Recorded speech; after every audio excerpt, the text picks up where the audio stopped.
Medurstand-Understanding Medicine.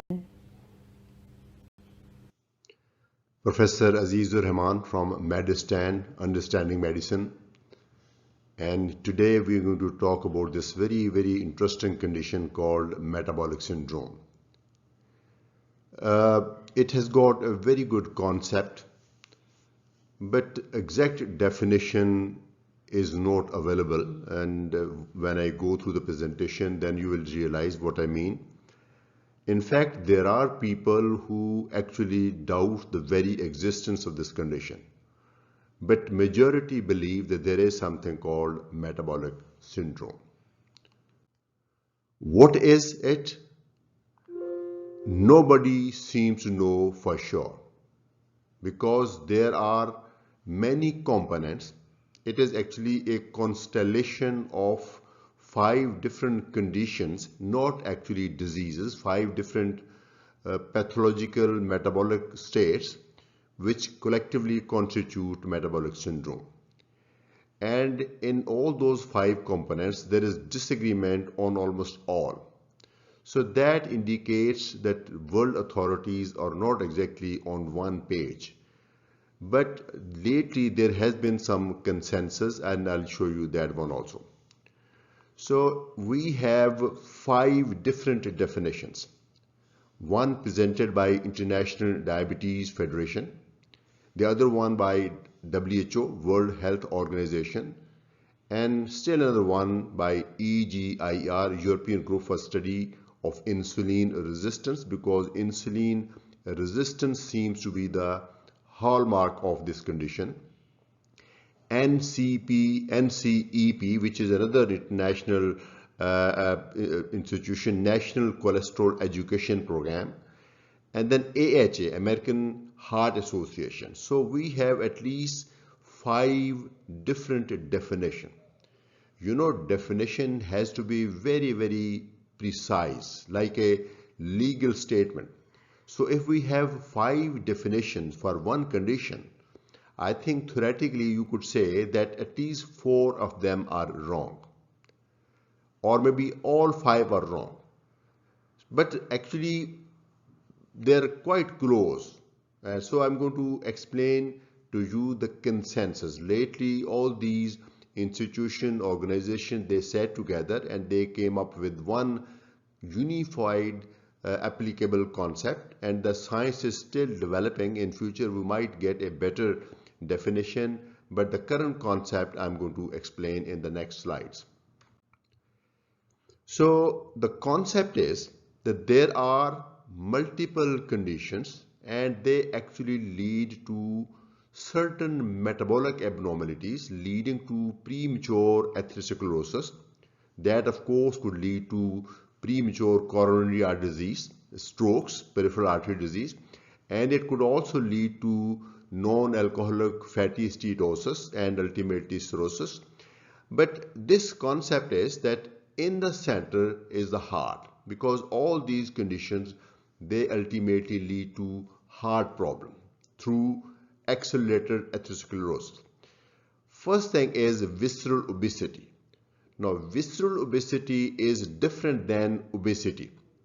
Obesity could be excess body weight because of excess fat anywhere, maybe subcutaneous.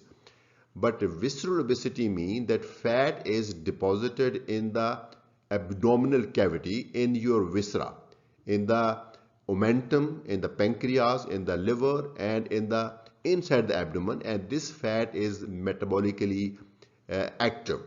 And this visceral obesity could be caused by certain genetic factors and overeating, lack of physical activity, and insulin resistance. So insulin resistance is the next very important component, and I'll show you in one of the slides.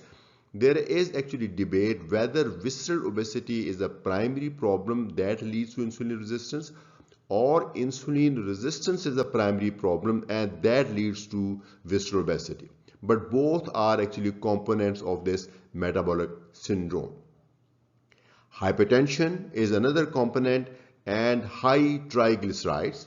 And please note down, this is not high LDL or high cholesterol. This is high triglycerides, because high triglycerides more closely linked to the insulin resistance.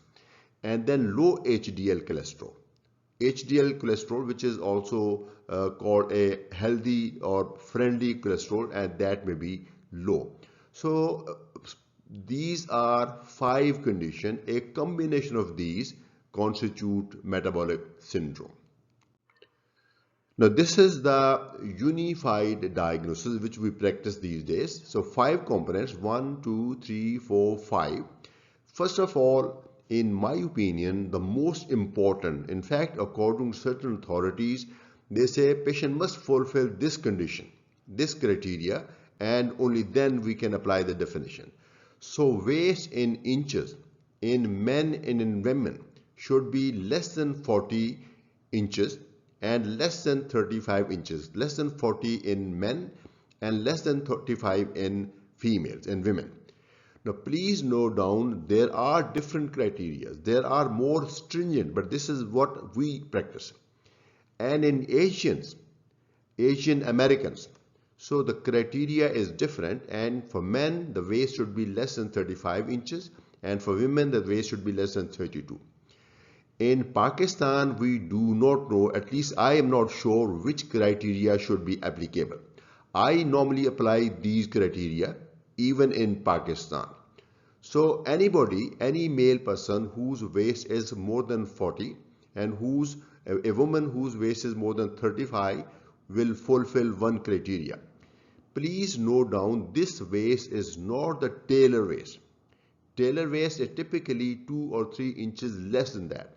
So you have to measure the waist at the level of umbilicus with clothes pulled up, and patient is standing erect, not pulling tummy inside, just relax abdomen, and you measure with the tape, and that would be the actual waist.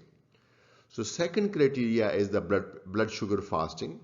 In men or women, if blood sugar fasting is 100 or more, so please note down, this includes 100. So 100 or more milligram per deciliter in the fasting state. Fasting means 8 hours fasting. So that will fulfill one criteria. Now I would like to draw your attention, more than 100 is not diabetes. More than 100 is pre-diabetes. So you don't have to be diabetic to fulfill this criteria. Just pre-diabetes will qualify you to become a case of metabolic syndrome. Then is blood pressure. Blood pressure measured with a calibrated apparatus in a relaxed patient. There is a specific way of checking blood pressure. So very carefully blood pressure checked, and if blood pressure is 135 systolic or more, 85 diastolic or more, that will fulfill another criteria. Again, the point I like to make it here is that 135 or above, 85 or above will not necessarily be hypertension, because for hypertension the cut point is 140 or 90. So these people have elevated blood pressure and not necessarily hypertensive. Now let's come to the third criteria, that is triglyceride. Again, in the fasting state, if you measure triglyceride, if the level is 150 or more, this criteria will be fulfilled. Now, one triglyceride is not considered to be very strong risk factor for coronary artery disease. When we are interpreting lipids alone, 150, 155 would be considered okay. And of course, we do not consider medication for this high triglyceride. But as little as 150 will fulfill the criteria for metabolic syndrome. Now, last component is HDL, the healthy or friendly cholesterol, and in men the level is 35 or less, and in women if it is 40 or less. So that will fulfill the criteria. Now please note down, we use different criteria. So for example, we use milligram, but in the literature you might find millimoles. Similarly here we use milligram, but you will also find millimoles. So any of the 4 conditions will also be counted if somebody is on medication for these conditions. So if somebody is hypertensive and taking blood pressure medicine, at that particular time his blood pressure may be 120/80. But if that person is on medication, this criteria will be counted. So these are the criteria, and this actually represent a balance. If in a balanced diet somebody has got balanced body, not excessive intake of food, good physical activity, all these criteria should be within normal range. So let me now explain how this metabolic syndrome develops. In a normal person, there should be a balance between energy intake and energy consumption. Now, of course, everybody has different level of energy consumption. A laborer would consume much more energy than a banker. So I think whatever that person's profession or level of activity is, if that person's food intake is not more than that, just the right amount that person needs, this would be called balance. And if person has got balanced energy intake and energy consumption, he would probably or she would not develop metabolic syndrome. But if there is imbalance, for example, if food intake is more, these days we take multiple meals and we often take unnecessary snacks. We often drink very rich sugary drinks, and we take many desserts like ice cream and chocolate. They're very, very rich energy. I'm not saying that we should not take them, but we must restrict the quantity. And if your intake is more, then you must also increase your physical activity. So if intake is more and physical activity is not increased, then you would have an imbalance between an energy intake and energy consumption. Then you are likely to develop metabolic syndrome.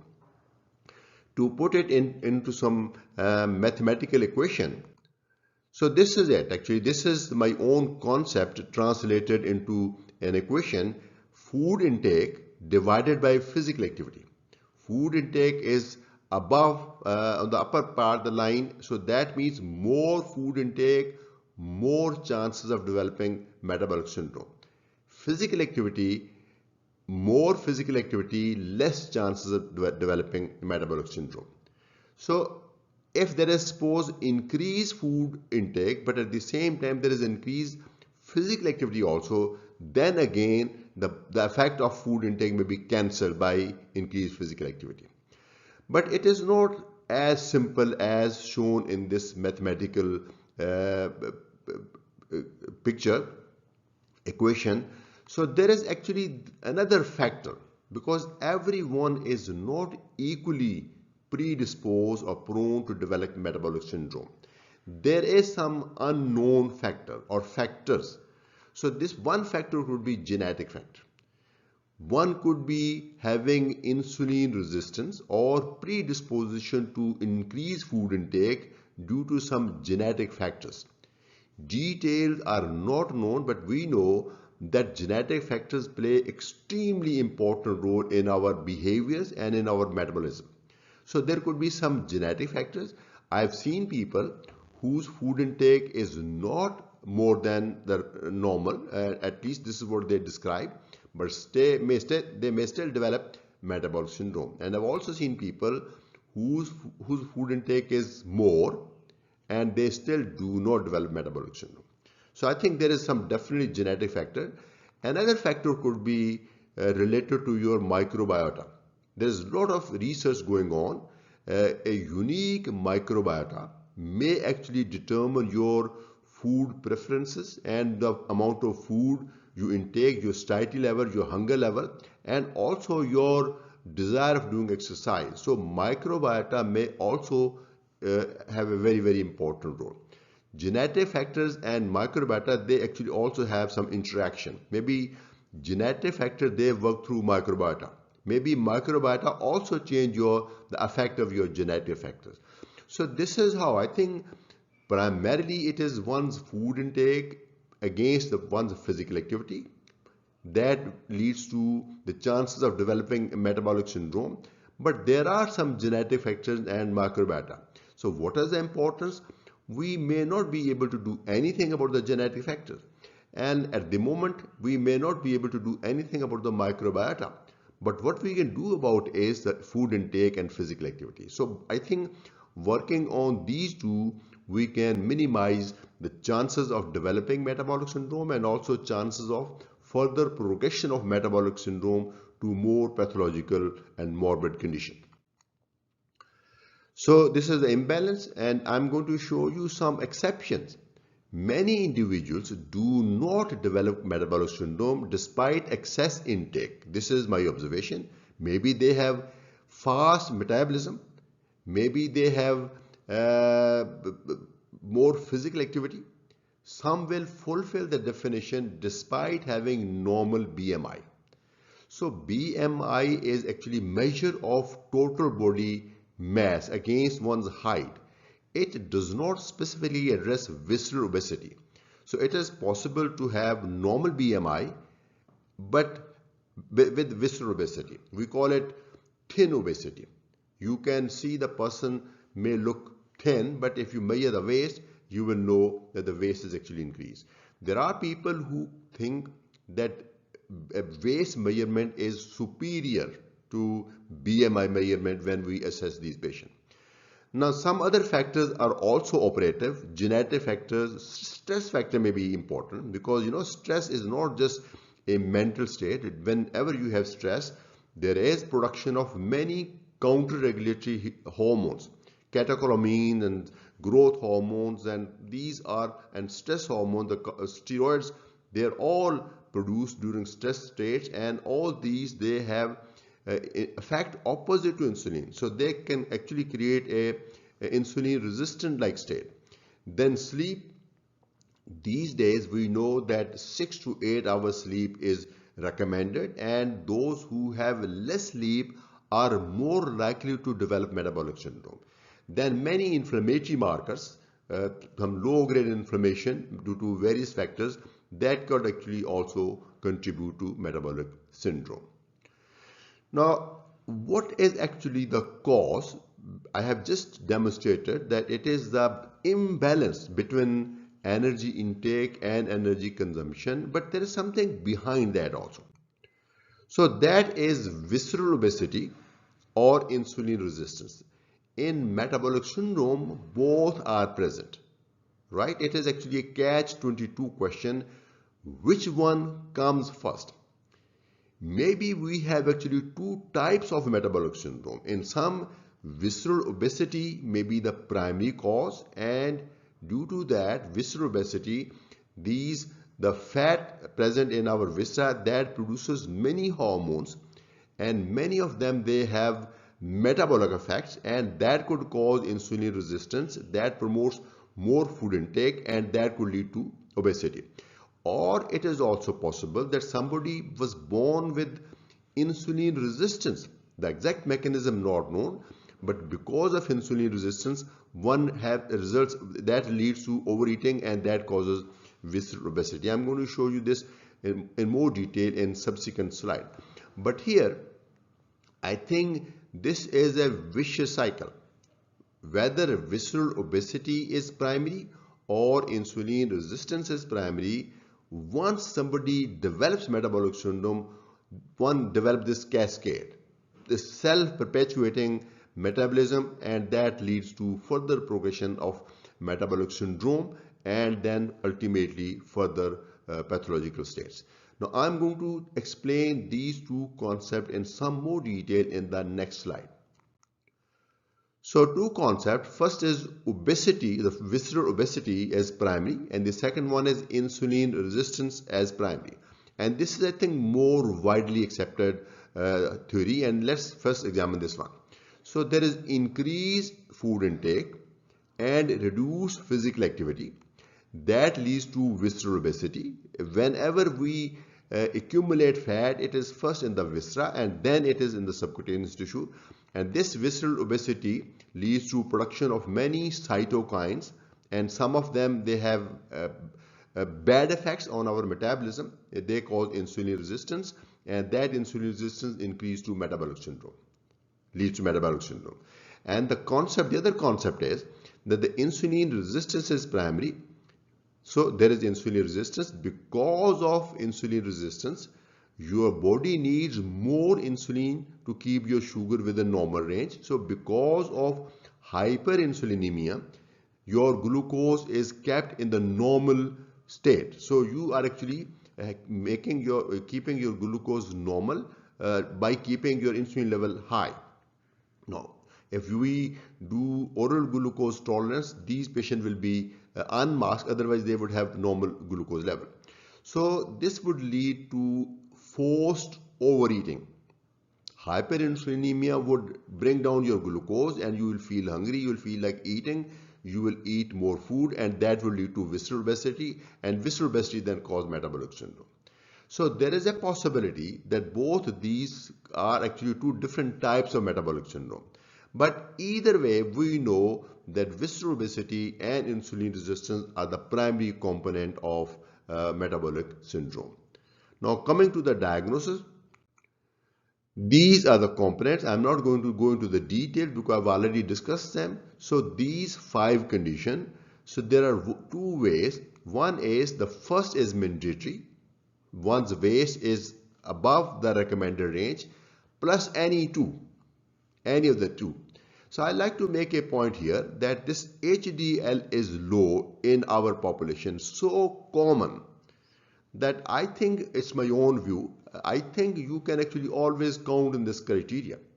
So if you are applying this concept in Pakistan or maybe in India also, you could say first and any one out of these 2, because this is to be counted as fulfilled. Almost all people, they have this low HDL in our population. But let's follow the definition given in the literature. First plus any 2. The other authors, other experts who are less strict about the first criteria, they say any 3 criteria, if met, you can label it as metabolic syndrome. But my concept is that visceral obesity is the most important component. Now there are some other conditions which are not listed here, but we know they are also part and parcel of metabolic syndrome. Like for example, fatty liver. So those who have this visceral, the increased weight, they will almost surely have fatty liver on ultrasound. So I think this is how we make a diagnosis. Now, what is the clinical relevance? Metabolic syndrome is just constellation of certain numbers. So what is the big deal? The big deal is its clinical relevance. Now I'm going to show you the clinical relevance. Metabolic syndrome may predispose to type 2 diabetes. You know, in metabolic syndrome, pre-diabetes is already present. One of the criteria is that the blood sugar fasting is 100 or more. So this person is already pre-diabetic. Any further gain in weight would lead to type 2 diabetes. Or these patients, they have abnormal triglyceride, low HDL, they may be predisposed to develop atherosclerosis. And then because of excess fat, because of visceral obesity, they may also accumulate fat in the liver, which may be just simple fat, but it may cause inflammation in the liver, may cause elevation of ALT. So these 3 intermediary conditions are important. They are still asymptomatic, but this is the clinical relevance. And then these actually may lead to premature death. So, you know, why metabolic syndrome is important? This could lead to these 3 conditions and ultimately premature death. How? It may cause ischemic heart disease or also cerebrovascular accident because of premature and accelerated atherosclerosis. So there could be ischemic heart disease and death. Or there could be CVA. There could be CKD, chronic kidney disease is also actually, at least in some, it's primarily a vascular disease. So because of premature atherosclerosis, there may be involvement of the kidney also. Then NASH can lead to cirrhosis. NASH, actually, if somebody has NASH, we then educate that person that this is an indicator of premature death due to these conditions, but NASH can also lead to cirrhosis. In fact, NASH is non-alcoholic steatohepatitis. This could lead to fibrosis and cirrhosis. This is actually becoming #1 indication for liver transplant. I think in America it is already #1 because we have In many cases, we have successfully treated hepatitis C and in many cases hepatitis B also. So NASH is becoming #1 indication for liver transplant. I'm sure this is going to happen in Pakistan also, because in our country, many people, they have metabolic syndrome and visceral obesity and NASH. So NASH should not be treated or dealt with as a just benign condition. So treatment approaches, there are two ways. #1, metabolic syndrome should be taken as a whole. I think this is the primary concept. Metabolic syndrome should be considered as one entity and there should be one treatment plan for them. Or the second thing is that we can treat the individual components. Now, individual components could be individual diseases or they could be part of metabolic syndrome. For example, somebody does not fulfill the definition of metabolic syndrome, but his blood pressure is very high, then of course we will treat his blood pressure. So even in metabolic syndrome, we can treat the individual components separately, but this is better approach as a whole. So as a whole, I think very, very important, you have to work on lifestyle. So first of course is diet. Patients should take less calorie, low calorie.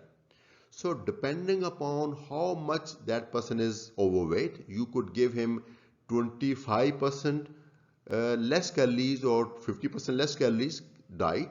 Patient can eat normal food, but it should be less in calories.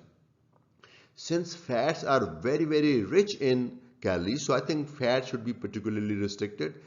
Carbs, because most of our overeating is through carbs, and generally carbs are considered to be, people generally consider carbs as a harmless food, but actually carbs are very toxic when we take in excessive quantities. It is the excess of carb which is responsible for obesity, which is responsible for fatty liver, which is responsible for hypertriglyceridemia, and excess carbs is also responsible for insulin resistance. So carbohydrates should be particularly reduced. Carbohydrates include roti, naan, rice, potatoes, sweet drinks, all bakery products, ice cream, these drinks. So all they should be reduced. Vegetable sauce, especially green leafy vegetables, are very good. They have good satiety and they're poor in carbohydrates. And the carbohydrate they have is actually complex carbohydrate. I'm not saying that patients should not take fats or patients should not consume carbohydrate at all. All I'm saying is that patients should consume these in smaller quantities according to your weight, 25% less or 50% less. And you should be taking more vegetables which are rich in cellulose, fiber. For example, potatoes are not to be counted here because they are very rich in carbohydrates. Potatoes will be counted here. A Mediterranean diet, which is very rich in fiber, and the meat portion is usually seafood, I think that is considered to be best diet. But whatever you consume, it must be restricted in calorie. If you eat anything excessively, then of course the purpose will not be fulfilled. And then the second component of lifestyle changes is exercise. Exercise is a great tool to improve your health condition. No doubt. It improves your body shape, it converts your fat into muscle, and it improves your cardiovascular health. But when it comes to weight loss, it is not very effective. So the level of exercise which we can expect from people, like 45 minutes of 30 minutes of brisk walk or swimming or jogging or cycling or treadmill or some other kind of activity, that would not lead to significant weight loss unless combined with dietary restriction. But exercise is great to improve your overall health. When both are done simultaneously, then there are best chances of maintaining your health and also reducing weight. So minimum exercise which would have meaningful and measurable effect on your health is 150 minutes per week. But this should be evenly divided. You could do 30 minutes every day, or you could do 45 minutes 5 days a week, whichever is more practical. I think 45 minutes per day, 5 days a week is better. More would be still better. So any exercise, aerobic exercise, which you can do for 45 minutes. I always tell my patient that in last 5 minutes you must do stretching exercises. That is like PT exercise we used to do in school. So that would improve your flexibility of your neck muscles, your shoulders, and your back muscle. And this should be 2 sessions with a high intensity exercise also should be added. And the science has proven this is also very, very good. This improves your insulin resistance and also improves your overall metabolic state. Depending upon your overall health, you could do 2 sessions, 15 minutes each of high intensity exercise like lifting weight or having a sprint of jogging or running on the treadmill at a high speed, that kind of thing. So these should be done on long-term basis. Now, if we want to treat these patients as the individual components, I will not go into the details because these I have covered in other lectures. High LDL, which is actually not part of metabolic syndrome, that is best treated with statin. High triglycerides, in addition to lifestyle changes, fenofibrates, gemfibrozil or omega-3 can be used. Omega-3 is very effective but little expensive. Fenofibrate and gemfibrozil are relatively cheaper option. Low HDL, I think the wok and vegetable in food intake, that will also help. Niacin is one lipid lowering drug which have effect on HDL.